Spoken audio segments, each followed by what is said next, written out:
Hi guys, welcome or welcome back to another tutorial. In today's tutorial, I'll be showing you guys how to make a slit at the back of a crochet skirt. If you notice, this slit is overlapping, so it's not just a straight line in the middle. I made an overlapping slit and I'll be showing you how to create this effect on your crochet outfits.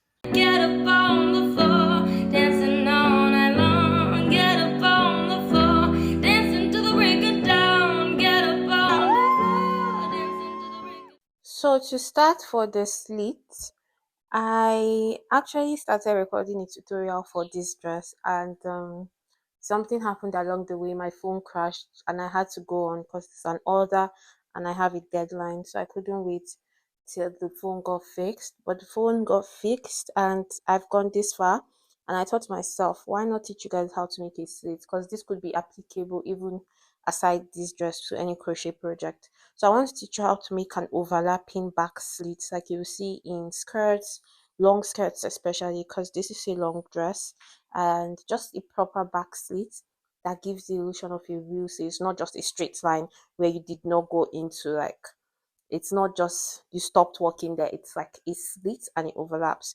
So to do that, I've worked, this is where I want to start. The slit will cost about 22 inches because I want it really high, just right above the knee at the back. And I've gotten to the point in the dress where I want to add the slit.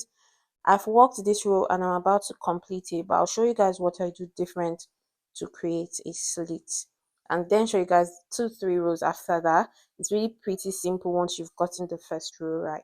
You could see where I'm at for the dress, right? I'm just about to finish, and normally, right, I would slip stitch to join, in case you're wondering how I end off my back and have this straight line. Oh, because that's another thing, some people don't get a straight line, but I do. And I will just slip stitch to join in the very first stitch, chain 3, turn my work and continue. But because I want to work the slit now, what I would do is, when I get to the last stitch right here, this is my very last stitch, I've made a double crochet, I wouldn't join it where I normally would. I'll just go ahead and walk a bit over these stitches. So you see,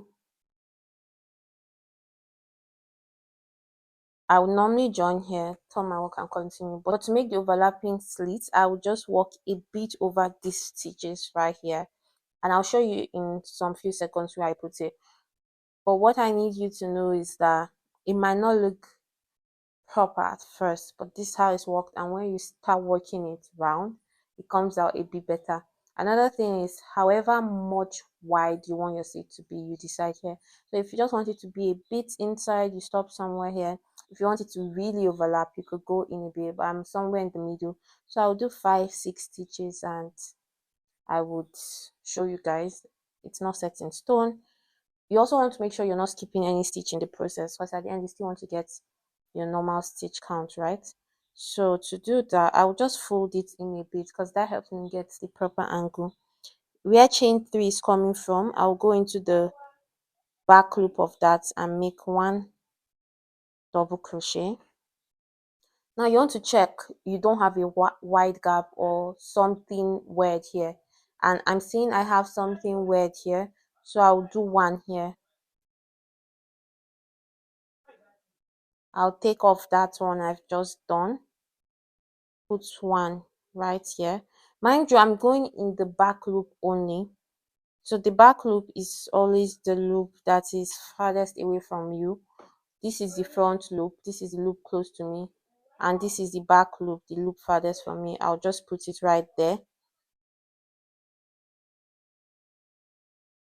And now I can now go into the chain 3 aspect and make it in the back loop 1 double crochet. So you see, we've gotten rid of that gap, which is what you want to do.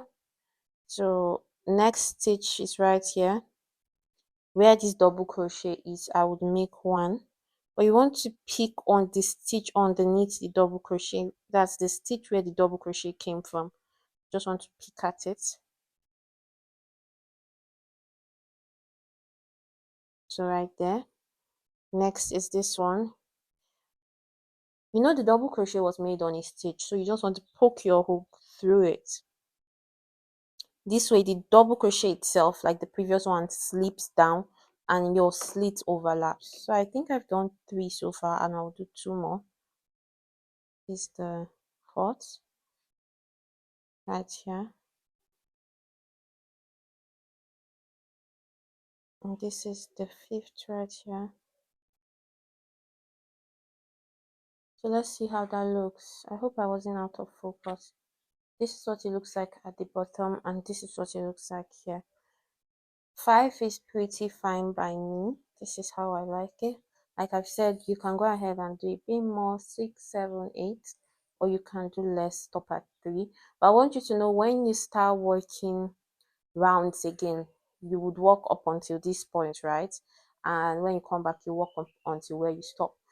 When you go round and round and round, it starts to create an opening. Also, when walking, there's a visible gap that would appear. So don't think because you've walked here and this is covering this, it will lap forever. It starts to open up. That's how slits are made. And that's why I don't want to do too much, because if I do too much, it might not open up as much as I want it to. I still want it to be an opening, a slit, right? So now that I've done that 5, it's fine by me. I'll go ahead and chain 3. Now this is how I'll start my rows moving forward. On my work, and in the first stitch, I'll skip this one because chain 3 for me counts as a stitch. In the next stitch, I will make 1 double crochet, and I told myself I don't want this to be very long. I just want it to be a quick tutorial you click on if you're stuck on how to create a slit on a crochet project. So I wouldn't record the entire thing. I'll just make 1 double crochet in every stitch round, and the last double crochet will be my chain 3 here. When I'm done, I'll chain 3 again, go around it up until my chain 3 here, and that's basically how you work your slits. I'll try as much as possible to insert a video at the end of how my slit looks like. Also, in the beginning, if I did make a video, you should have seen it. I would insert that as well. Thank you for watching. Do like, share, and subscribe. If this video was of any use to you whatsoever, if you learned something new, I appreciate your likes, your shares, your subscription. And if you do have any question whatsoever, leave them in the comments box. I'm always watching. Bye. What's up? Been a minute since we kicked it. You've been caught up.